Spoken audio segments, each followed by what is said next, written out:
Bagi pedagang yang berasal dari Barito, itu kita di free-in 6 bulan. Assalamualaikum warahmatullahi wabarakatuh. Halo Sobat Warta Kota Network. Berjumpa lagi dengan saya Eko Priyono, manajer peliputan di Warta Kota Network. Kali ini saya berada di depan kantor Wali Kota Jakarta Selatan. Kita akan berdiskusi, berbincang dengan Bapak Jaharudin. Beliau merupakan Kasudin atau Kepala Suku Dinas Perindustrian, Perdagangan, Koperasi, dan UKM di Jakarta Selatan.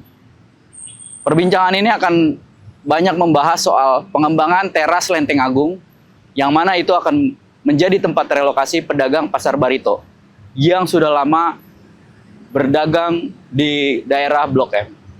Seperti apa tayangannya? Saksikan terus liputan kami.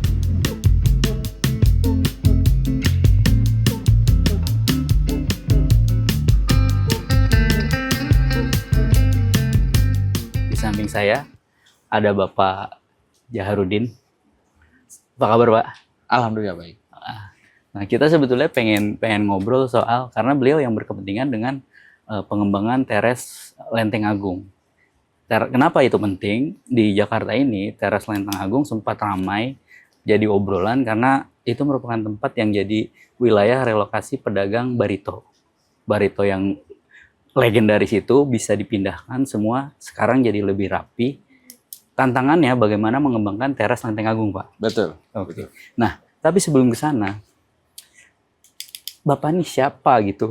Kira-kira supaya ini orang bisa kerja nggak nih? Ini nanti gimana nih? Kami nasib pedagang gimana nih? Nah, Bapak itu ternyata Camat Tambora, Camat Mampang, Cilandak. Ya. Dan terus wakil Camat Taman Sari. Artinya sudah banyak perjalanan yang Bapak lalui, Pak. Nah, boleh diceritain dulu, Pak, awal karirnya itu gimana, Pak? Iya.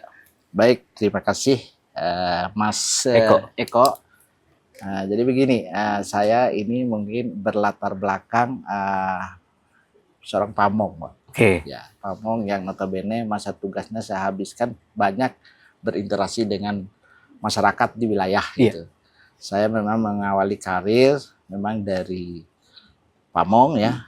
Saya pernah menjadi lurah ya di 2 tempat tapi wilayah Jakarta Barat, yaitu dari Lurah Angke yang terkenal dengan kali jodohnya ya, dan Lurah Taman Sari dengan yang terkenal dengan hingar-bingarnya. Nah, dari situ saya ada nanjak karir. Saya juga pernah menjabat wakil Camat Taman Sari, ya, lanjut menjadi Camat Tambora. Terus lanjut juga setelah itu saya juga dipercaya menjabat di Camat Mampang dan terakhir Camat Cilandak. Ya. Oke. Nah, sepanjang berinteraksi dengan seluruh elemen di masyarakat, Pak, apa, Pak, yang paling berkesan, Pak? Mulai dari tadi Taman Sari sampai di Cilandak kemarin. Ya. Saya memang berada di wilayah-wilayah yang mungkin di DKI Jakarta ini terkenal. Kalau ketika mendengar nama Tambora, ketika mengenal Taman Sari, ketika mengenal Johar Baru, itu yang terbesik di benak kita itu adalah wilayah yang penuh dengan intrik-intrik gitu kan. Nah, ini kegembiraan yang saya dapatkan di wilayah itu ketika saya bisa merealisasikan apa yang menjadi tujuan pemerintah, program pemerintah ya, dengan tingkat kesulitannya sehingga bisa terrealisasi. Nah, itu hal-hal yang membanggakan bagi saya pribadi ya. Ketika saya juga pernah menangani Kalijodo ya, relokasi daripada warga Kalijodo. Ketika saya juga berhadapan dengan pembuatan seatbelt ya bagi kali-kali, di mana daerah wilayah pinggir kali ini kan ditumbuhi bangunan-bangunan yang ya notabene ilegal lah ya, ada di atas tanah negara ya, Pak ya. Nah, ketika kami bisa memberikan pemahaman kepada masyarakat setempat untuk bisa relokasi, nah itu membanggakan sekali bagi kami ya, saya khususnya secara pribadi gitu. Khusus itu, Pak, apa yang Bapak lakukan? Artinya mengelola orang ini kan nggak gampang, ngatur orang nggak gampang. Saya memang melalui beberapa pendekatan. Selain formal, saya kedepankan pendekatan informal. Ya. Mendatangi langsung lokasi atau menjadi sumber masalah. Saya punya prinsip bahwa ketika kita hadir di tengah-tengah masyarakat, ya apa yang menjadi program itu 50% tuh sudah selesai menurut saya. Oke. Kita awalnya tuh lakukan pendekatan kepada masyarakat, kita jelaskan maksud dan tujuan kita hadir, maksud dan tujuan program dan sebagainya. Di tengah-tengah masyarakat itu, nah berikan pemahaman mereka, berikan edukasi sehingga mereka paham dulu. Nah, itu langkah langkah itu kan tidak harus di depan, harus mengundang rapat dan sebagainya. Kita datangi ya sumber daripada lokasi yang mau dilakukan suatu revitalisasi ataupun yang namanya program. Nah, itu mendatangi langsung. Pernah ada yang bentrok langsung gitu, Pak? Ada sih bentrok langsung. Tapi kan kita tetap memposisikan pemerintah itu di bawah masyarakat, satu step di bawah masyarakat, ya, sehingga kita jangan terlalu arogansi ya dengan hal-hal bahwa pemerintah itu yang mengatur atau pemerintah enggak. Kita mengedepankan unsur kondusivitas, kita menempatkan diri di bawah ya, di bawah stratanya, di bawah masyarakat, ya, karena kita supaya ada timbul melayani mereka. Nah, yang nggak kalah seru Pak, pernah di Tambora 2015-2019. Ya. Tambora selama ini dikenal wilayah yang rawan kebakaran. Oke. Nah, di era Bapak itu bisa ditekan. Apa yang Bapak lakuin nih? Oke. Baik, Tambora pada zaman saya ya, waktu itu saya pernah bertugas sebagai camat Tambora ya, tahun 2016 sampai dengan 2019. Nah, karena memang saya berlatar belakang mengawali pegawai saya itu di Tambora. Oke. Jadi saya paham benar karakteristik wilayah masyarakat Tambora. Nah, terus upaya dalam menekan angka kebakaran yang pernah saya lakukan adalah melakukan dalam kita kolaborasi kegiatan. Ya. Ya, kita pada saat pelaksanaan kegiatan pemberantasan sarang nyamuk yang setiap hari Jumat. Nah, kita ikut sertakan ya pihak-pihak OPD lain. Misalnya lintas sektor ya, PLN, Ikatan Instalasi, ya seperti TNI, Polri. Jadi di samping kita mencari jentik nyamuk, kita juga memeriksa instalasi daripada rumah-rumah. Ya. Kebanyakan persentase kalau kebakaran di Tambora itu disebabkan oleh arus pendek. Ya, penggunaan kabel yang tidak sesuai dengan standar. Terus kabel yang sudah lama, lapuk, sehingga ketika ada percikan sedikit api itu bisa menimbulkan kebakaran. Samping juga upaya yang kita lakukan dalam rangka mengurangi angka korban terjadinya kebakaran pada RW-RW kumuh khususnya yang rawan kebakaran atau yang padat hunian, kami menempatkan sirine pengingat kepada warga. Kayak di pos ronda gitu? Ya, atau di pos RW-nya. Pos RW, ya. Pada wilayah-wilayah rawan kumuh rawan kebakaran. Nah, di situ kenapa kami menempatkan sirine? Karena posisi masyarakat Tambora khususnya itu hidup 24 jam. Iya, Pak. Jadi ada yang kerja siang, ada yang kerja malam. Ketika dia kerja siang, malamnya tidur. Ketika kerjanya malam, siangnya tidur. Nah, kadang apabila terjadi kebakaran, mereka bablas bahkan terpanggang pada saat kebakaran. Nah, kami mengingatkan lewat sirine yang begitu menyakitkan telinga, sehingga mudah-mudahan mereka bangun pada saat terjadi kebakaran siang ataupun malam. Itu efektif ternyata, Pak? Efektif, alhamdulillah. Kami dengan angka kebakaran yang tertinggi di Jakarta Barat, kami bisa mampu menekan angka yang paling bawah pada saat itu. Di samping juga kita melakukan suatu penegakan perda pada pencurian-pencurian atau penyalahgunaan listrik yang nyolong listrik. Ya, nah, kita banyak tuh Pak di kampung-kampung. Ya, tempel aja nih tiang tempel. ini. Nah, itu kita melakukan kerjasama dengan Satpol, melakukan penegakan, kita gunting semua itu. Loh, pasti warga marah dong? Marah, memang awalnya marah.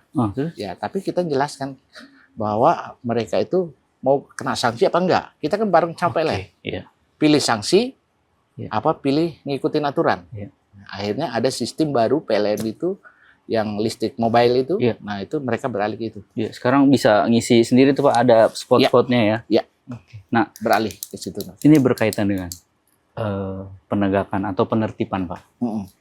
Kita ke teras Lenteng Agung. Oh iya. Ini kemarin saya datang dan hampir semuanya tuh Pak penuh. Pedagangnya, pengisinya penuh gitu. Nah, PR selanjutnya adalah bagaimana membuat teras Lenteng Agung ini sebagai pusat ekonomi, perputaran uangnya di sana, Ya. pedagang yang pindah pun ngerasa alhamdulillah Oke. ternyata nggak kalah dari tempat sebelumnya. Gimana Ya. Pak?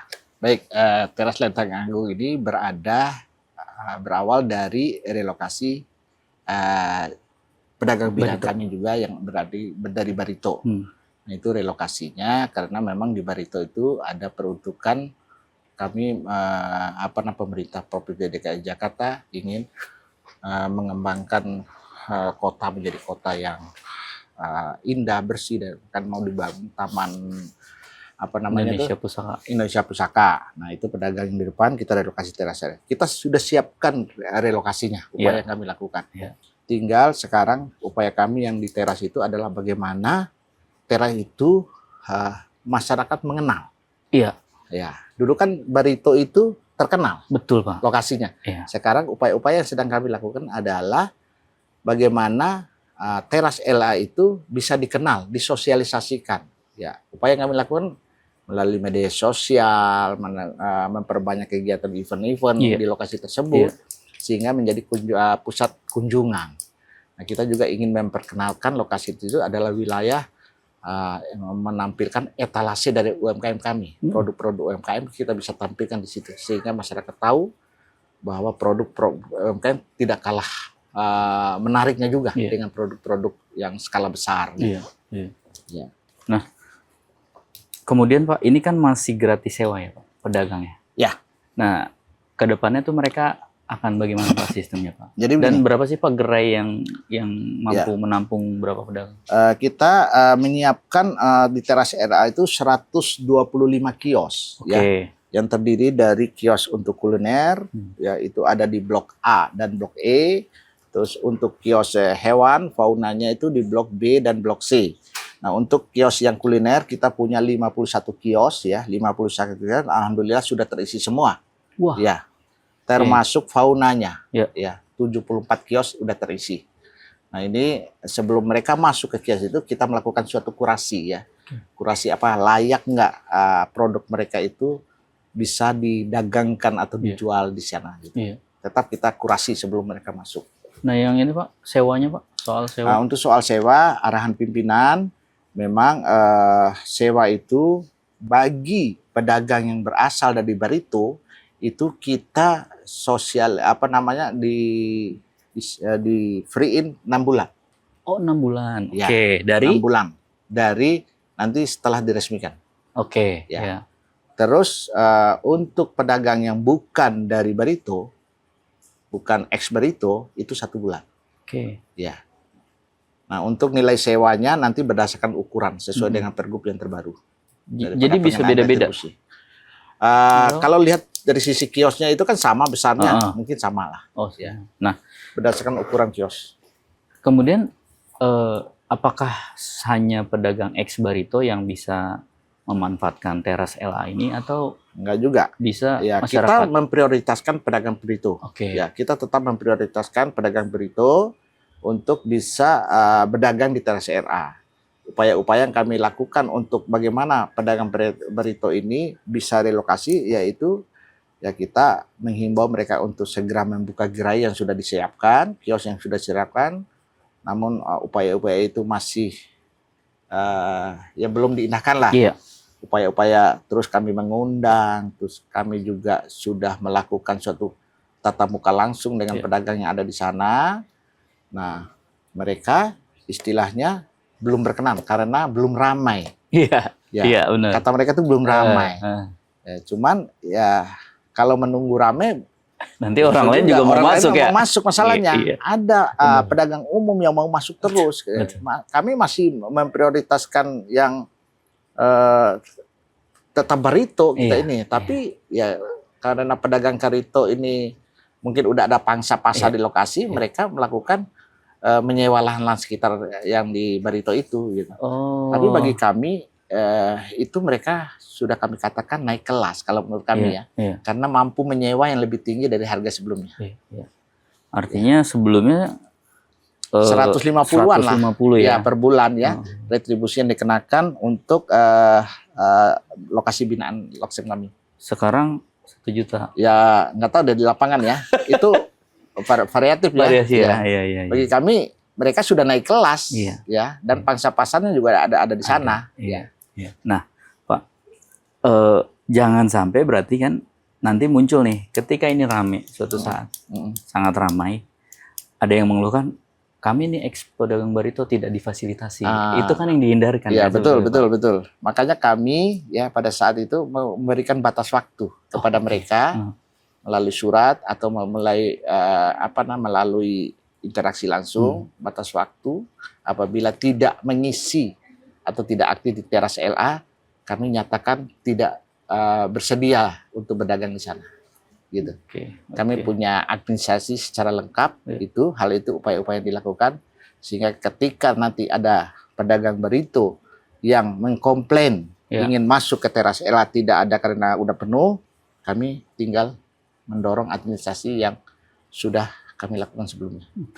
Nah, kemudian Pak, pasti Sudin ini, PPK UKM ini punya rencana ya, guideline untuk supaya tempat ini ramai pada akhirnya Pak. Nah, apa saja Pak yang langkah-langkah akan dilakukan?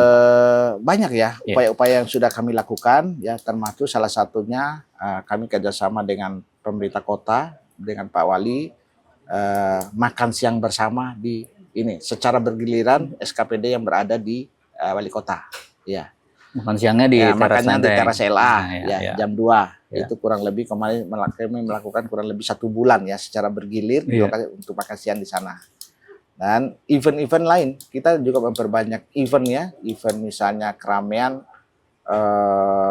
mengundang memfasilitasi kegiatan-kegiatan misalnya temu suatu ikatan ataupun organisasi melaksanakan kegiatan di sana, musik dan sebagainya. Nah, itu kita upayakan saat ini adalah meramaikan dengan event. Dan kita juga sudah membuat timeline kegiatan untuk tahun 2026 ini bagi kolaborator yang mau melaksanakan, kita atur jadwal kegiatannya. Itu free atau? Free. Kita tetap mengutamakan makanan tidak boleh bawa dari luar. Itu kira-kira makanan tidak boleh ketika akan melakukan suatu kegiatan teras LA, tolong makan minum jangan bawa dari luar. Nah, karena di sana karena banyak. Kita akan siapkan teras-teras kami, tenan-tenan kami, khususnya pedagang sudah ada berdagang kuliner di sana. Makanan, minuman, bahkan ada kalau bisa berjalan di hewan kios hewan. Kan banyak sana tuh kucing, terus si biawak dan sebagainya yang lucu-lucu, ikan ya. Kura-kura ya Pak. Kura-kura dan sebagainya. Menarik lah, insya Allah itu menarik menjadi destinasi baru ya. Untuk berwisata di teras LA. Pak, terakhir Pak, ini kan program kebijakan Pemprov. Pemprov pasti Pak Gubernur, Pak Pramono Anung meminta jajarannya kalau di selatan lewat Pak Wali. Pak Wali turun ke Sudinnya.